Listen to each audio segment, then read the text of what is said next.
Добро вечер, велам до сите вас кои што во моментов сте на програмата на Канал 5 и го следите подкастот Менуваме животи на СОС Детско село и се разбира производство и продукција на Канал 5 телевизија. Ова е веќе доста познат термин за вас, во кој што верувам дека веќе очекувате да споделиме нешто инспиративно, нешто кое што можеби ќе ве натера да се замислите малку повеќе за вашиот живот и за тоа колку можеби некој пат се нервираме за некои работи, поминуваме разни животни процеси, а забораваме колку многу потешки и попредизвикувачки работи може да се случат во нашите животи. Токму таква приказна ќе споделиме во продолжение со згрижувачката Силвана Тушевска и Павле Иванов, кој што порасна во СОС Детското село во згрижувачката куќа, ќе кажам кај тетка Силвана. Постојано зборував за мојата животна приказна, за мајка Наташа, за жената која што мене ме порасна и направи човек од мене, но денеска ќе зборуваме за уште една таква приказната на Павле и се разбира сите оние животни моменти кои што тетка Силвана ги поминала заедно со него. Велам тетка Силвана бидејќи ние растевме куќа до куќа и јас те познавам цел живот. Добро вечер. Добро вечер и од мене. Како сте? Супер. Супер. Малку денеска се гледаме во едно поинакво издание, пред камери, пред светла, пред гледачи кои што не ги гледаме, но тие не гледаат и не слушаат, но многу сум среќна што ќе споделиме работи кои што така тешко ќе ми биде да ги срочам во неколку минути и прашања, но се навистина доста инспиративни и многу повеќе го објаснуваат и животот во СОС Детско село и релациите кои што децата ги имаат со згрижувачите и сето она кое што се поминува низ животот. Павле, интересно е што ти се подготвуваш веќе за свадба. Да. Нешто убаво те очекувам во твојот живот и верувам дека тетка Силвана е најголемата поддршка во твојот живот заедно со нејзиниот сопруг, Чичко Ибица, кој што воедно е твој работодавец денес, така? Работиш во фирмата негова и многу ми е драго што некако силни се овие ваши релации и што не завршуваат на 18 години или на 14 кога си ја напуштил куќата од таму. Од каде да почнеме? Дали да почнеме од можеби твојата причина поради која што одиш воопшто во СОС Детско село, во згрижувачката куќа кај тетка Силвана на твои 9 години, така? Може. Можеме да почнеме од таму и како ти се навраќаш на тој ден, како се сеќаваш на твоето доаѓање во детско село? Па во Бели, каде што седев, доаѓаат социјалното и ме земаат, ќе одиме во Скопје, во СОС Детско село, и јас се качив во колата, дојдов и ме пречека тетка Силвана со торта во раката, чоколадна торта, исто памнам во едно ќоше тука имаше играчки, камиончиња, колички, каде што и она дојде седна со мене, си играше како и она да беше исто дете. Значи и се чувствував многу добро, многу убаво некако така. Да, значи убави сеќавања имаше на тој прв ден. Тетка Силвана, нема да ми замерат гледачите, а и ти што така ти се обраќам, не ми е природно Силвана, цел живот така те нарекувам, да. Како ти го паметиш ета доаѓањето на Павле? Доаѓањето на Павле беше еден многу убав настан во куќата каде што работам, каде што сум згрижувач со години. Затоа што јас почнав во куќата да згрижувам деца во СОС Детското село и пред 15 години и тука затекнав веќе згрижени деца. Меѓутоа Павле беше прво дете кое што јас го примив, да. И многу се подготвував, многу имав трема како ќе биде. Едноставно имав трема како ќе биде со детенцето. Да. И се помина сигурно во најдобар. Се помина најдобро, да, од тој момент знаев дека со Павле ќе се изгради оваа релација што имаме денеска, од првиот момент. Да, она што е интересно со чоколадната торта со која што си го пречекала, не знам дали другите деца така ги пречекуваше. Со други торти? Него со чоколадна торта, за другите по традицијата теравме онака како што ги пречекуваме децата со мекици обично. Со мекици. Да, со мекици обично ги пречекуваме, а меѓутоа Павле некако така, не знам како декември дојде он, 2012. И 3 декември. ги памтам датумите на децата кога доаѓале во семејството. Така да некако не знам зашто чоколадната торта тогаш ја направив, не знам. Другите еве со мекици, не знам, ама таа остана традиција да сега на некое еве сега за свадбата Павле ми ја побара да му ја направам повторно. Да, тоа беше интересно. Можеме да го кажеме и пред гледачите, бидејќи го зборувавме пред да се вклучат камерите, кога си го прашала Павле што сакаш за свадба, тој рекол тетка Силвана само чоколадната торта да ја направиш повторно. Така? Да. Сега дали е толку убава тортата или го потсеќа на некој убав момент кога сме се запознале во животот. Да. Како и да е.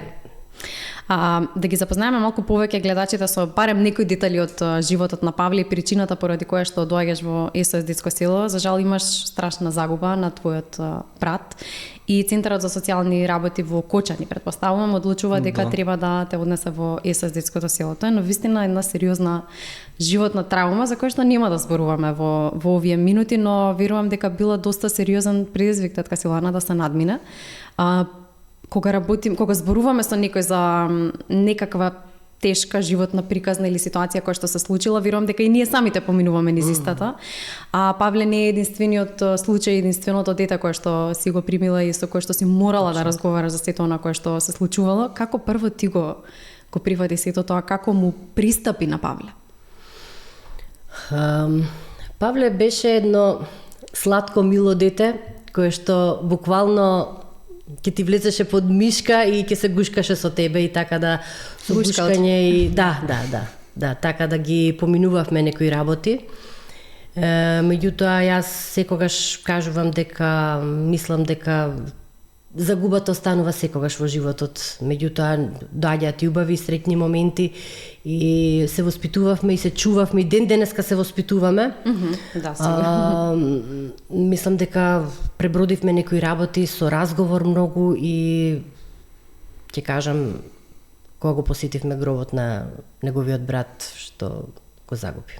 Мислам дека тоа беше така најемотивен момент за нас двајцата. Да. Павле, верувам, рековме нема многу да зборуваме за што и како се случило, ама верувам дека, како што кажи татка Силвана, кога ќе се случи една загуба во животот, таа трае целиот живот. Некако се учиме да живееме со болката и со тоа дека неколку повеќе го нема во нашиот живот. Но ајде малку твојата перспектива да ја слушнеме, како тебе татка Силвана ти помогна и Чичко Ивица, да не го забораваме во целата приказна.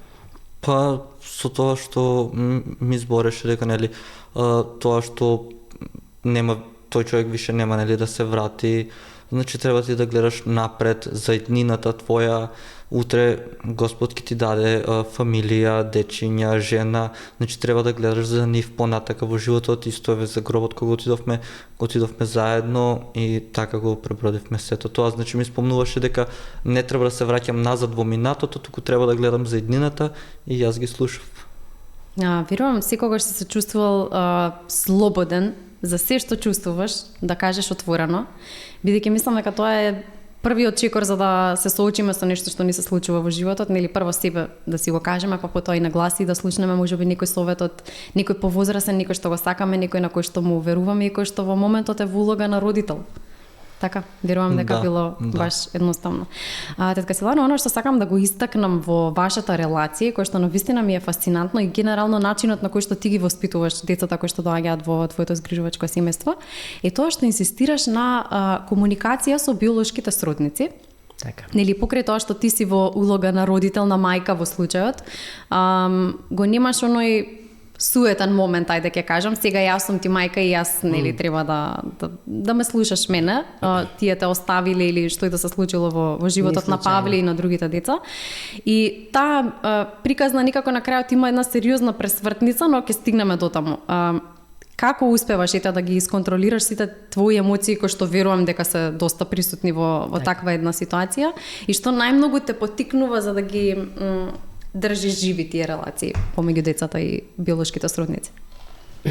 Па, родител е родител и тој што родил и што исчувал, мислам дека треба да бидат на исто ниво. Мислам дека кога Павле зборуваше за неговите, Јас ја приметувам тука дека има блискост и љубов и морам тоа да го поддржам. Секаде каде што има простор треба да се поддржува. Значи се одржува релации со родителите, со бабата, со чичковци, со тетка, со тетин, со братучеди. Исто така Павле одржуваше релација со моите родители, со родителите на мојот сопруг, со мојата сестра, со моето дете, значи тие релации беа од прифатеност како што јас ги прифаќав неговите и му давав совети, така он ги прифаќаше и моите. Значи се сплотивме во едно семејство кое што мора да има поддршка и прифатеност пред се за да се функционира и за да се излезе на некој прав пат. Павле, тебе колку ти значеше поддршката која што имаше во моментот од тетка Силвана за да ги негуваш тие релации со биолошките родители? Ми значеше премногу и благодарен сум на тоа што се трудеше да ми остварува релација со моите роднини, затоа што, пример, одев на летна школа во Дане Крапчев и сега за распуст, пример, за летен распуст, за зимски распуст, кога и да сум сакал да отидам кај моите, сум ми рекол тетка Силвана, може ли, пример, да одам кај моите, може тетка, ќе видиме, ќе се договориме, не е до мене, треба нели да разговараме со предпоставените што ни се. Да, секако треба да се направи проценка на повисоко ниво, дали е тоа секогаш што и да сум сакал да направам за било што, све сум ја прашувал и ако може, пример, тоа да го направиме, сме го стварувале, ако не може, пример, ми каже, тоа тетка не бива сега, понатаму, пример, или Да, од други причини, секако да. Неслучајно те прашувам како си се чувствувал и колку ти била важна поддршката која што си ја добивала од тетка Силвана во тие моменти, бидејќи јас кога исто сум растала во детско село и кога не сум имала баш некоја посебна желба да ги видам моите родители, но кога се случувале разни ситуации, некако сум чувствувала вина кога ќе кажам на мајка Наташа дека сега ми се јави биолошката мајка или биолошкиот татко.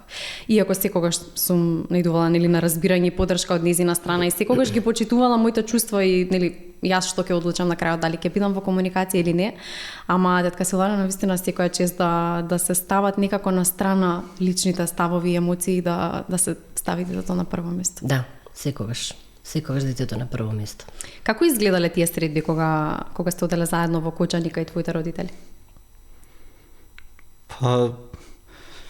Отидовме таму во Кочани, пример, ја запознавме, викам здраво, ова е мама, ова е, викам, жената што ме чува, тато, ова е жената што ме чува, значи тие ја прифатија и поседовме таму, пиевме кафе, многу пати имаме пиено и секогаш, пример, кој ќе отидам на гости во Бели, без разлика дали со неа, дали сам, дали, пример, со тетка ми, со тетин ми ќе дојдат да ме земат, секогаш ми викале да ги слушаш тие луѓе ќе ти стераат на прав пат. Браво. Само да ги продолжи да ги слушаш така и ќе видиш ќе успееш понатака во животот. Да. Дека Силвана, ова ваша професија не е баш работа со работно време, туку буквално е начин на живот. Бидејќи 24/7 ти си згрижувач на одредено дете, живееш со него како да е твое дете, со сите негови стравови, предизвици, победи, успеси, буквално. Како изгледа еден таков ден кога стануваш и велиш да, јас ова одлучив да го работам, поминувам низ сите фази со моето дете, нели во случајот Павле, и еве сега одиме во Кочани да ги запознам неговите биолошки родители. Кои се чувствата кои што еден згрижувач ги има во тој момент?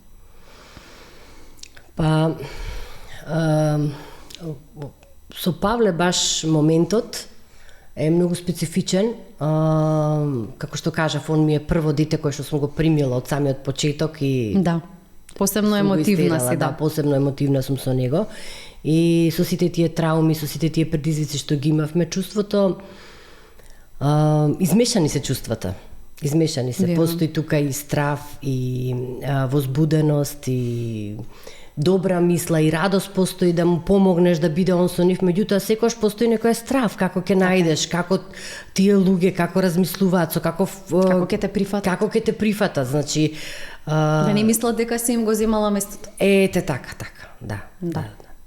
И верувам дека тука вработините кои што се во детско село имаат полни раце работа не само со лицата кои што се згрижуваат таму, туку и со вас.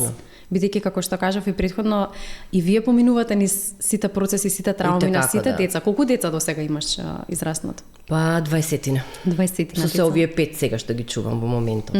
Значи 20-тина судбини, 20-тина животи сосема различни. И карактери, и темпераменти. И како еве денес гледаш на згрижувањето? Денеска гледам на згрижувањето дека овие години што сум ги поминувала како згрижувач, се надевам и понатака додека можам ќе ги поминувам, дека бил најдобар избор што сум го направила во животот. Наистина. Да. Баш ми е драго. Баш така се чувствувам. Баш вака кога ги гледам израснати. Да. Големината ја гледам тука. Се гордеам на сите нив. Секако. Да, вака мене ме интересира во моментот кога одлучуваш да станеш згрижувач. Добро. И веројатно си имаш некои претпоставки во главата како изгледа тоа, се подготвуваш, имате програми кои што ги поминувате. И реалноста кога навистина стануваш згрижувач. Сигурно е многу голем.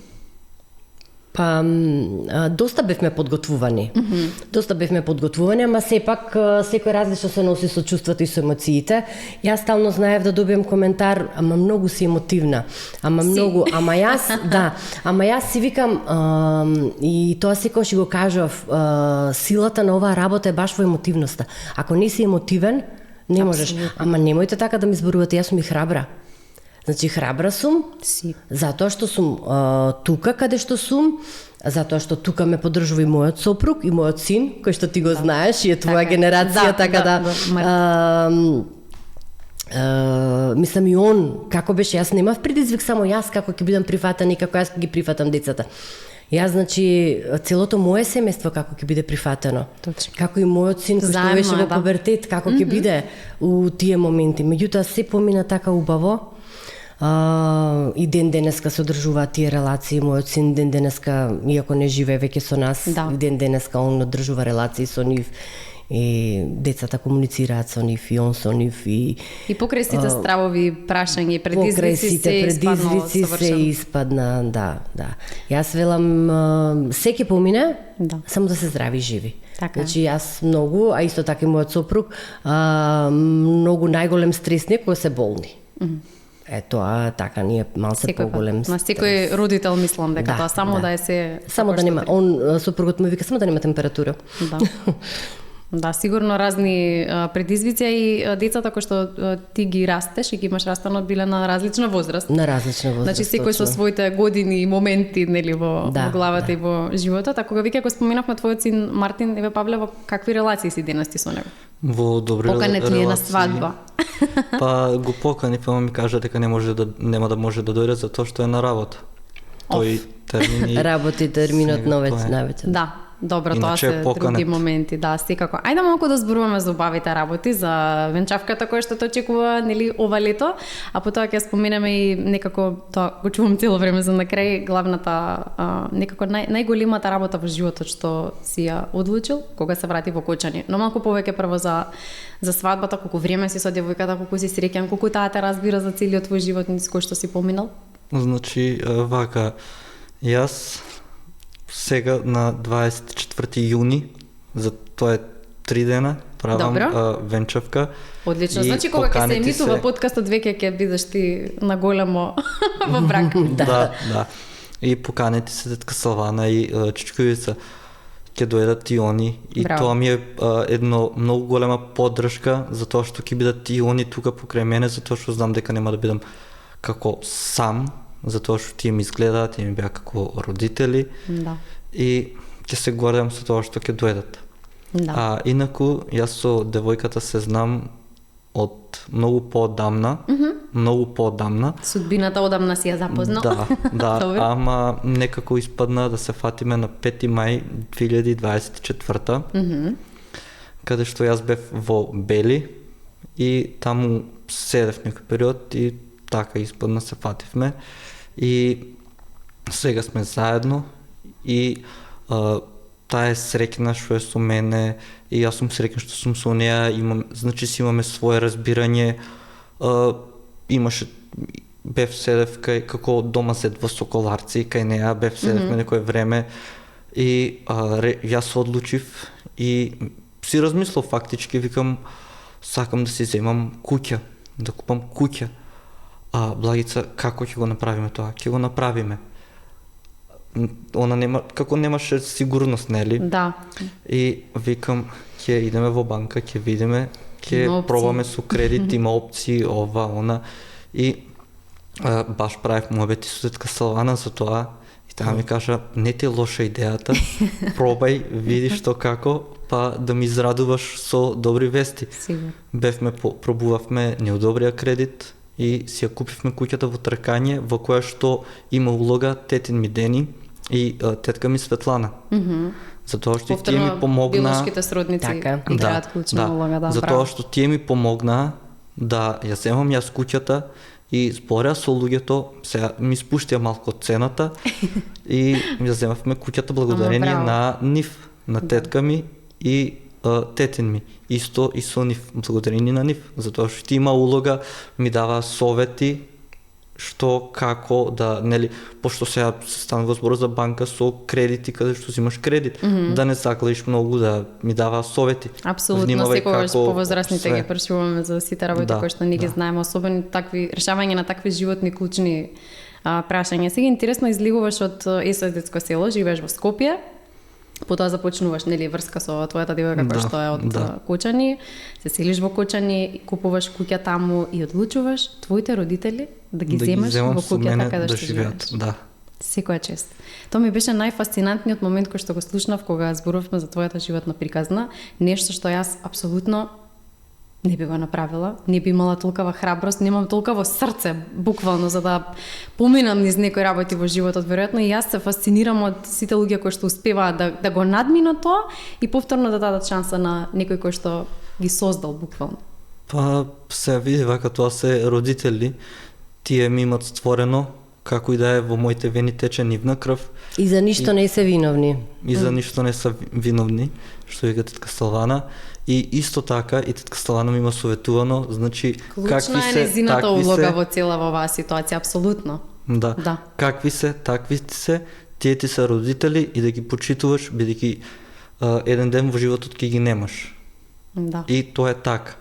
А тоа што викаш дека ги земав моите родители со мене да живеат, тоа да, јас ги земав моите родители со мене да живеат, сакам да ја возможам малку подруг живот од каде што беа, каде што седеа. Верувам немале толку добри услови, претпоставам. Да, нема баш тие услови што ги имат сега. И јас вака гледам на иднината, значи Цанечковица исто ми имат кажувано, гледај во иднината. Сега јас сум на работа, Благица е на работа. Ќе имаме деца, пример тие деца, кој ќе ни ги гледа? Ќе треба да бараме дадилки, да се ослободуваме од работа, ова она, а вака барем знам има во куќата некој дома и ќе може да ги гледат мајка ми, татко ми, децата. Да, некако убав завршеток или убав почеток на приказната, ако оставиме, нели, вака се што се случило позади тебе. Тетка Силвана, навистина имаш клучна улога во целата оваа ситуација. Како ти изреагира во моментот кога ја прими оваа вест? Дека ќе се ожени или дека ќе ги земе родителите? Тоа ми е некако Да, па јас се почувствував дека сум направила права работа во тоа, што никош не сум му наметнувала да ги земе, меѓутоа сум го советувала, како што кажа и самиот, дека родител е еден и дека мислам дека и мене би ме земала ако сум во тешка некоја ситуација. Па да, сигурно. Тоа да не зборувам воопшто. Да, секогаш мислам сме поминувале некои работи каде што секогаш сме биле достапни едни на други. Да, поддршка. Да, секогаш било тоа така. Значи, Павле еден период живее во Скопје, потоа се враќа Павле во... Повторно роди љубовта. Љубовта го враќа во Кочани. Да, го враќа во Кочани, во неговото родно место. И таму не е ништо променето. Откако што излегол он од 9 годишна возраст, до сега ништо не е променето. А толку години поминале. Да, и така склопна ситуација што стварно не можеле луѓето ништо да променат и затоа сега Павле е на своји нози и Павле може да промени. И Павле, како што можеби ние како детско село, можеби јас како згрижувачка менувам животи, Павле сега исто ќе продолжи да менува животи. Секоја честно, вистина, Павле, јас немам зборови, буквално. Верувам дека и гледачите се изненадени во моментов од големината на твоја, буквално, и тоа што им даваш шанса да се покажат дека се навистина веројатно добри луѓе и дека само имале некои непријатни животни околности кои што нели довеле до тоа да морат и да заминеш во СОС детско село. На крајот од денот да ја запознаеш тетка Силвана која што ќе ти го промени животот. Да. Како изгледа едно ваше секојдневие денес? Зашто најчесто разговарате? Со тетка Салвана? Со твоите биолошки родители? Па, разговараме, пример, сега моментално и кажувам пример за околу дворот, пошто имам голем двор и кажувам што да средат, што да подсредат и тоа, пример, јас кидам на работа, татко ми остана да го среда дворот, онака си комуницираме, значи си правиме муабет нормално за пријатели, другари, било што, значи исто како татко и син што си прават муабет.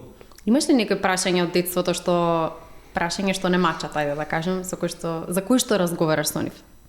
Не. Не. Значи таа тема никако е тотално затворена, така? Да. Тоа поглави од животот сте го затворили и само гледате напред. Сега фокусот е на свадбата, на благица, така? Да. Понатаму можеби посакувам да си имате многу дечиња, да бидете навистина среќно убаво семејство.